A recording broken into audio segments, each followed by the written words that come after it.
കോട്ടയം വൈക്കത്ത് റോഡിൽ നിർത്തിയിട്ടിരുന്ന ബൈക്ക് കത്തിച്ച സാമൂഹ്യ വിരുദ്ധർ. 2 ദിവസം മുൻപ് കാറുമായി അപകടത്തിൽപ്പെട്ട വാഹനമാണ് കത്തിച്ചത്.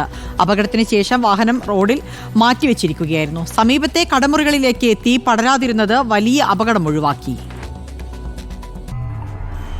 ഇന്നലെ അർദ്ധരാത്രിയോടുകൂടിയാണ് വൈക്കം ചെമ്മനാഗരിയിൽ ഇരുചക്രവാഹനം കത്തിച്ചത്. 2 ദിവസങ്ങൾക്ക് മുൻപ് പ്രദേശത്ത് കാറും ബൈക്കും കൂട്ടിയിടിച്ച് അപകടമുണ്ടായിരുന്നു. അപകടത്തിൽപ്പെട്ട ഇരുചക്രവാഹനം റോഡ് സൈഡിലേക്ക് മാറ്റിയിരുന്നു.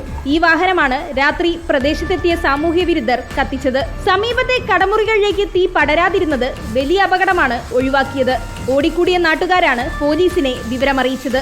സംഭവസ്ഥലത്ത് വൈക്കം പോലീസും ഫയർഫോഴ്സും എത്തി തീയണച്ചു. ചെമ്മനാഗരിയിലെ പി കൃഷ്ണപിള്ള ജംഗ്ഷനിലായിരുന്നു ഇന്നലെ രാത്രി അപകടമുണ്ടായത്. പോലീസ് പ്രദേശവാസികളുടെ മൊഴി രേഖപ്പെടുത്തി. പ്രതികൾക്കായി വൈക്കം പോലീസ് ഊർജിതമായ അന്വേഷണം ആരംഭിച്ചിട്ടുണ്ട്. റിപ്പോർട്ടർ, കോട്ടയം.